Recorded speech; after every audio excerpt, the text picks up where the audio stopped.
हाँ भाई बंडर लोग, मेरा नाम है गौरव सिंह और मैं स्वागत करता हूँ आधार क्लासेस यूट्यूब चैनल पे आपका। आज हम लोग बड़ा ही एक अजीब सा टॉपिक करेंगे जेईई मेंस के लिए।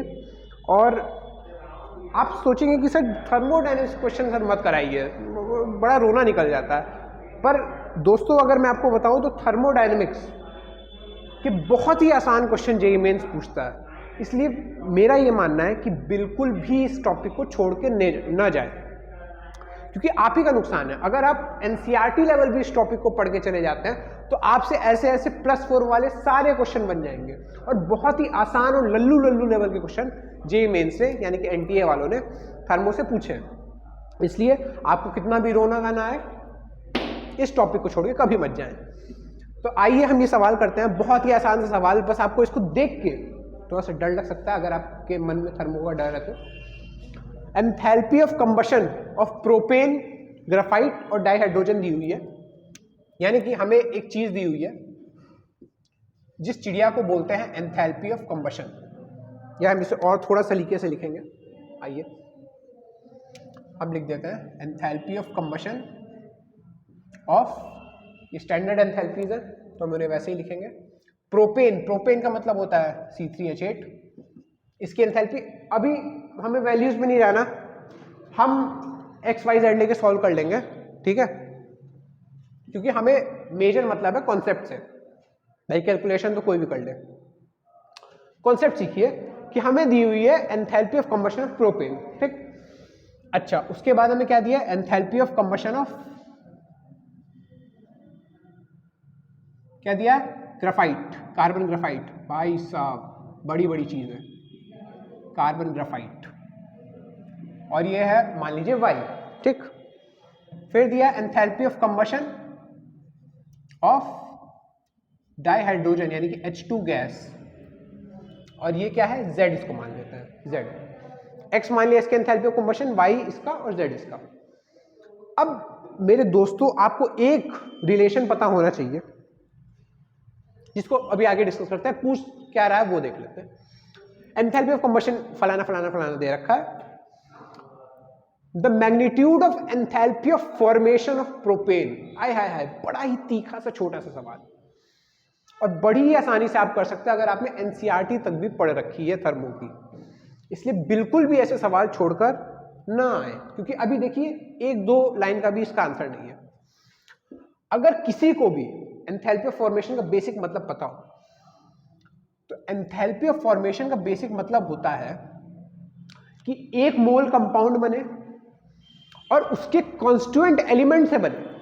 कितना मोल कंपाउंड बने, 1 मोल, और उसके कॉन्स्टिट्यूएंट एलिमेंट से बने इन दियर रेफरेंस स्टेट। यानी कि अगर enthalpy of formation of propane पूछा तो प्रोपेन बनना चाहिए, कितना मोल बनना चाहिए भैया, 1 मोल बनना चाहिए। अच्छा भैया आपने बहुत सही बात कर दी। अब किससे बनना चाहिए, इसके कॉन्स्टिट्यूएंट एलिमेंट से, यानी कि कार्बन ग्राफाइट से, सॉरी कार्बन से और हाइड्रोजन गैस से, मतलब हाइड्रोजन से, सॉरी। पहली बात एंथैल्पी ऑफ फॉर्मेशन में क्या कि 1 मोल कंपाउंड बने, पहली बात सॉर्टेड।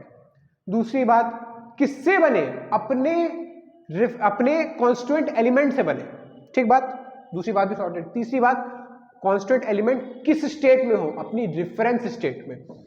कौन सी स्टेट में, रेफरेंस स्टेट। अंग्रेजी में ना जाए, हो सकता है शब्द का स्पेलिंग गलत हो, पर मेरी अंग्रेजी ऐसी है और केमिस्ट्री वालों को अंग्रेजी कोई फर्क नहीं है वे। तो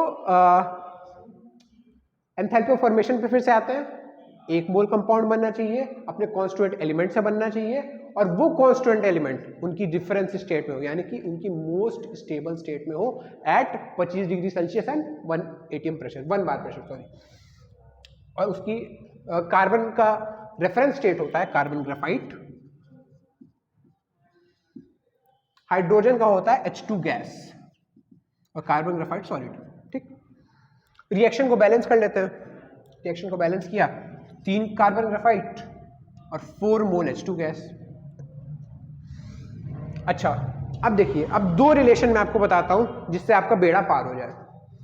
रिलेशन यह है कि अगर आपको रिएक्शन की एंथैल्पी निकालनी हो, अगर मान लीजिए आपका मन कर गया निकालने का, अगर आपको निकालनी हो और आपको इन सबके डेल्टा एच फॉर्मेशन दिए हो, आपको रिएक्शन की एंथैल्पी निकालनी हो और आपको इन सबके डेल्टा एच फॉर्मेशन दिए हो, तो आप क्या करेंगे? रिएक्शन की enthalpy is equal to summation of delta H formation of product minus summation of delta H formation of reactants. एक तो ये रिलेशन ध्यान में रखिए, एक ये रिलेशन ध्यान में रखिएगा भैया कि अगर आपको रिएक्शन की एंथैल्पी निकालनी है और आपको सबके डेल्टा एच फॉर्मेशन दिए हुए हो, तो प्रोडक्ट के साइड जितनी चीजें हैं उनके डेल्टा एच फॉर्मेशन पहले जोड़ लीजिए, सम कर लीजिए, इनका जितनी भी चीजें हैं सबका सम कर लीजिए। फिर रिएक्टेंट के साइड में जितने हैं सबका सम कर लीजिए, सब्ट्रैक्ट कर दीजिए, डिफरेंस ले लीजिए भाई साहब, तो रिएक्शन की एंथैल्पी आ जाएगी। सिंपल सी बात है। अच्छा, एक और रिलेशन देख लेते हैं। अब आपको रिएक्शन की एंथैल्पी निकालनी है और आपको मन करके नहीं भाई साहब फॉर्मेशन, एंथैल्पी ऑफ फॉर्मेशन से नहीं निकालना, हमें दे दिया एंथैल्पी ऑफ कंबशन, जैसे कि इस क्वेश्चन में दिया हुआ है, और हमें मन कर गया रिएक्शन की एंथैल्पी निकालने का, तो हम कैसे निकालेंगे? Summation of enthalpy of combustion of reactants minus summation of enthalpy of combustion of products. यानी कि अब हम पहले, अगर हमें एंथैल्पी ऑफ कंबशन दे दिया, अगर हमें एंथैल्पी ऑफ कंबशन दे दिया, तो हम पहले रिएक्टेंट्स का एंथैल्पी ऑफ कंबशन ऐड करेंगे और उसको माइनस किस में से फिर माइनस किस में करेंगे? प्रोडक्ट्स के सम से। और कौन सा सम? एंथैल्पी ऑफ कंबशन का सम। ठीक, ये दो रिएक्शन से आपका पूरा बेड़ा पार हो जाएगा। एक और मैं आपको बता देता हूं, चलिए बोनस पॉइंट, आपका एंथैल्पी ऑफ रिएक्शन आपको अभी भी निकालने हैं और आपको दे दिया बॉन्ड डिसोसिएशन एंथैल्पी, आपको दे दिया बॉन्ड डिसोसिएशन एंथैल्पी, तो आप क्या करेंगे?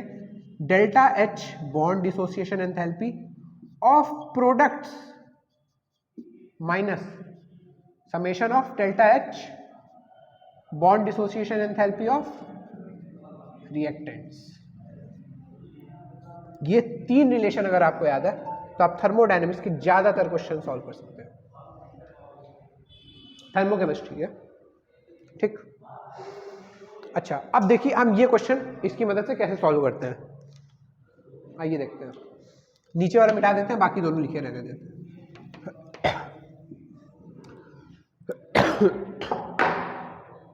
जरा इस रिएक्शन पे गौर फरमाइए, बड़े ही प्यार से देखिए।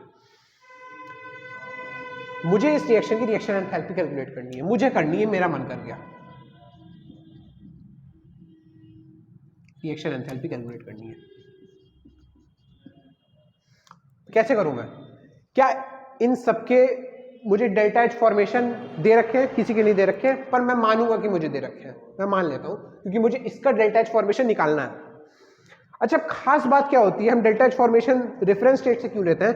क्योंकि रेफरेंस स्टेट में किसी भी एलिमेंट का डेल्टा एच फॉर्मेशन जीरो होता है। खास बात क्या है?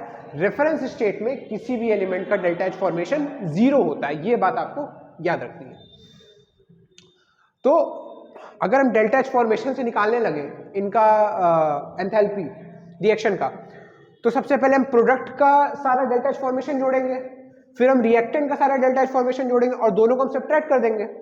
पर भाई साहब देखिए कि मैंने बोला कि अगर रेफरेंस स्टेट में एलिमेंट है तब तो उसका डेल्टा एच फॉर्मेशन जीरो आएगा, यानी कि हमने प्रोडक्ट का डेल्टा एच फॉर्मेशन लिखा, यानी कि delta H formation of propane C3H8 minus ये भी अपनी रेफरेंस स्टेट में है, इसका डेल्टा एच फॉर्मेशन जीरो आ जाएगा, और ये भी अपनी रेफरेंस स्टेट में है, इसका भी डेल्टा एच फॉर्मेशन जीरो आ जाएगा, यानी कि delta H formation of propane minus zero, यानी कि इस रिएक्शन की एंथैल्पी बराबर किसके होगी? Delta H formation of propane. अच्छा, हमें ये पता चल गया, बड़ी खास बात पता चली।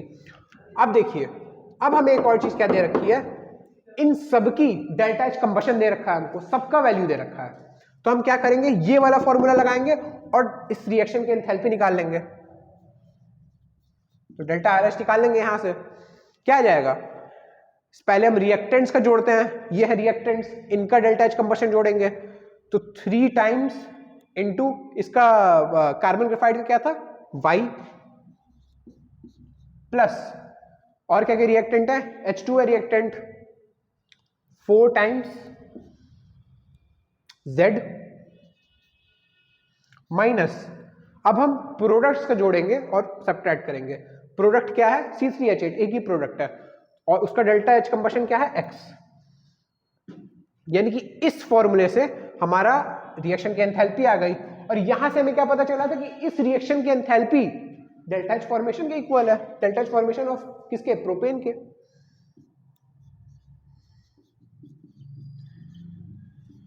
तो क्या ये बताइए, अगर हम एक्स वाई और जेड की वैल्यूज पुट कर ले तो क्या हमारा delta H formation of propane निकल जाएगा, आराम से निकल जाएगा भाई साहब। कॉन्सेप्ट बस इतना था कि आपको ये पता होना चाहिए, ये पता होना चाहिए, और पता होना चाहिए कि अपनी रेफरेंस स्टेट में किसी भी एलिमेंट का डेल्टा एच फॉर्मेशन होता है 0। तो पंडित लोग भाई साहब चलते हैं, इस वीडियो के लिए इतना ही। आधार क्लासेस यूट्यूब चैनल को सब्सक्राइब करिए, इस वीडियो पे अपने जो भी सुंदर सुंदर कमेंट्स हो या आपके जैसे भी विचार हो आप लिख सकते हैं, डाल सकते हैं। लाइक करिए, शेयर करिए, सब्सक्राइब करिए। बाय बाय, टाटा, नमस्ते।